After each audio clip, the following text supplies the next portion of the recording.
Welcome back, and welcome all of you who are watching for the first time.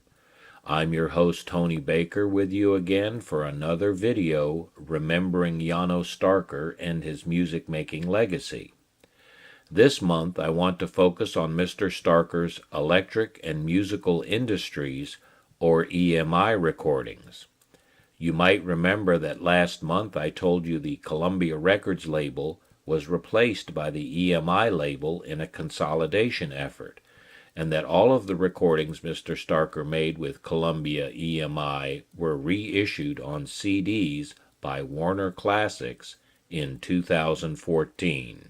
You also might remember that back in July I told you about Mr. Starker signing an exclusive recording contract with EMI while he was still a member of the Chicago Symphony Orchestra.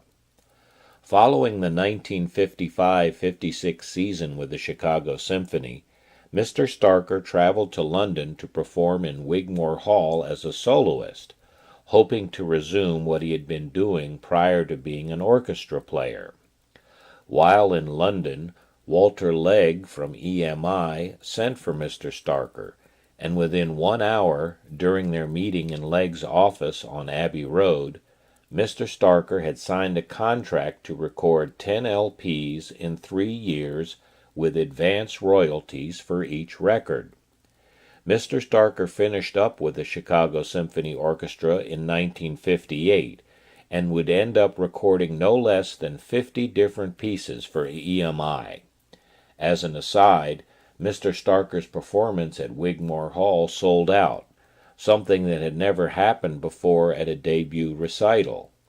According to Mr. Starker's autobiography, the reviews in the newspapers the next day were complimentary. The London Times Review headline read, quote, "Legend materializes," end of quote.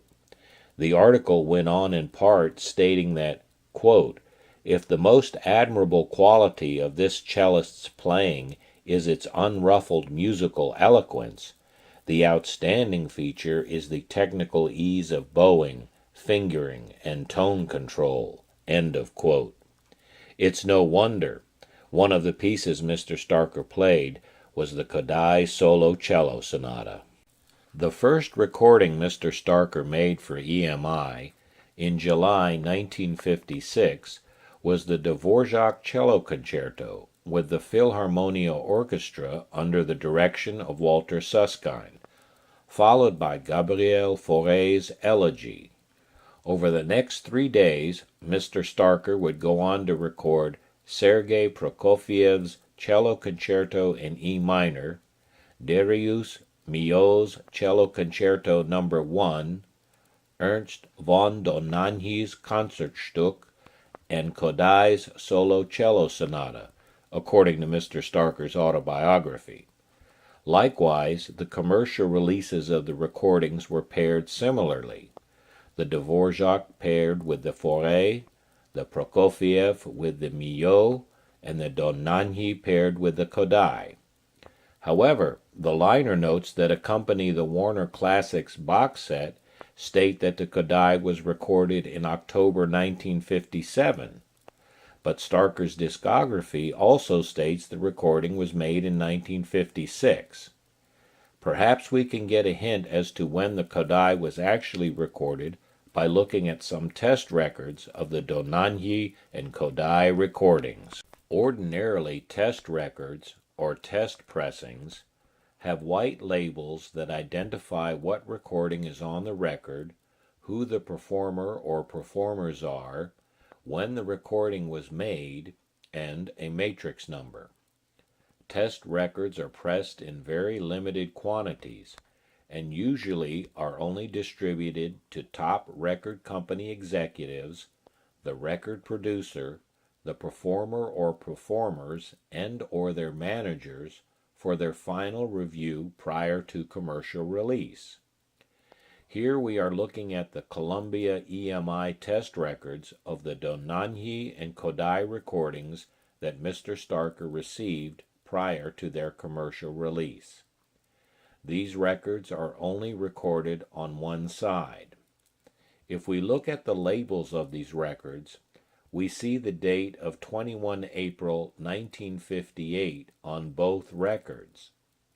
This isn't much help in solving our mystery regarding the recording date of the Kodai, because this date does not coincide with Mr. Starker's recollection as printed in his autobiography, his discography, or the Warner Classics liner notes.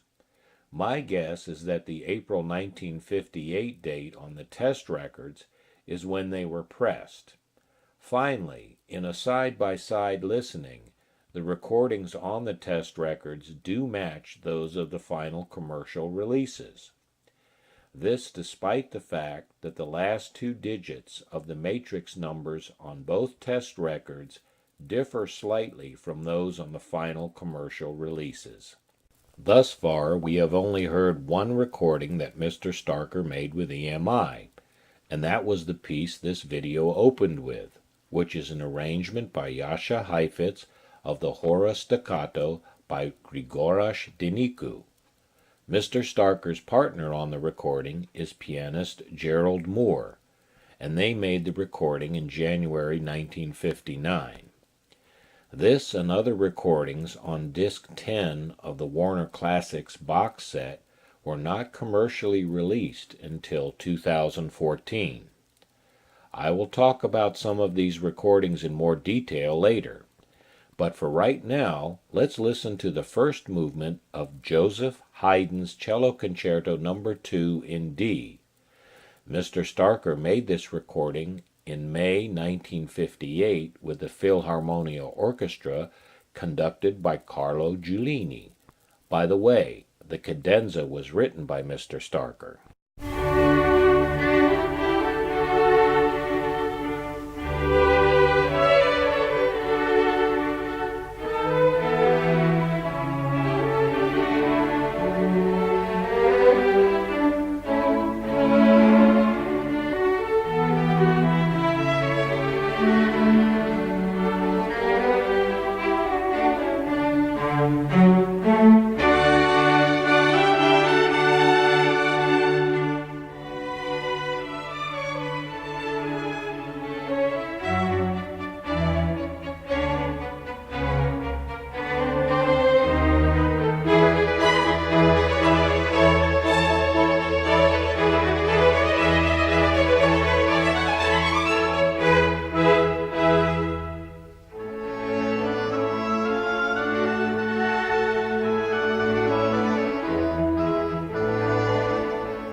Next, we are going to listen to the last movement of the Dvorak Cello Concerto. As I stated earlier, the Dvorak was the first recording Mr. Starker made with EMI in July 1956. Enjoy!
As I mentioned earlier, the opening composition by Daniku is one of several pieces on Disc 10 of the Warner Classics disc set that was released in 2014. All of these recordings were made in January 1959, and none of them had been commercially released until this box set came out. However, Mr. Starker must have had a special affinity for at least some of these lost recordings, as he had his own record cut of 6 of these pieces. Here we see the record labels, side 1 and side 2, of a record that was made by the Indiana University Audiovisual Center on September 10, 1963. On side 1 we see Bach, Valensin, and Davidoff recordings, and on side 2 we see Chopin, Dele, and Rubinstein recordings as written on the record in Mr. Starker's own hand. These coincide with the first 6 tracks of Disc 10 of the Warner Classics box set, and in fact, based on side-by-side listening, are exactly the same. The record itself is of the type commonly but incorrectly called an acetate. The record is 12 inches in diameter and consists of an aluminum core disc coated with black nitrocellulose lacquer, not acetate, which was used up until the mid-1930s. These kinds of records are actually cut, not pressed from a mold like the other vinyl Columbia test records we have seen, and this one is recorded on both sides. Lastly, acetates are usually made by dubbing from a master recording in another medium, for example, magnetic tape. Unfortunately, I don't know what source Indiana University used to cut this record. Did Mr. Starker provide them with a magnetic tape? Or was a Columbia test record made that was never commercially released and Mr. Starker just wanted a duplicate? Did Mr. Starker also have personal copies of the remaining 8 selections? The liner notes in the Warner Classics box set only says that for, quote, some reason, unquote, these 14 recordings were never previously released. I want to play you 3 selections from these heretofore lost recordings. The first is called At the Fountain, and it is a composition by Russian cellist and composer Karl Davidoff. The second piece is the scherzo of a cello sonata by Hungarian Lajos Dele. Mr. Starker and Dele were friends in Budapest, but Dele's education, like Mr. Starker's, at the Franz Liszt Academy was cut short by the 1944 German occupation of Hungary. Dele would die in Buchenwald in 1945. According to the Warner Classics liner notes, Mr. Starker made radio recordings of Dele's cello sonata in 1958. This piece undoubtedly had strong emotional ties for Mr. Starker. The last selection will be the Minuet from Symphony No. 1 by Giorgio Valensin, which I will play during the closing credits. Again, Mr. Starker's partner on these recordings is pianist Gerald Moore.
This month we have listened to some of Mr. Starker's EMI recordings. Mr. Starker made these recordings on the Stradivarius instrument I first told you about in June. I would also like to thank Mr. Starker's daughter, Gabriella, for graciously giving me these test records you were able to see and hear today. I thought it fitting that these should be shared. I hope you will join me next month as I continue to remember Mr. Starker's music-making legacy by listening to more of his recordings.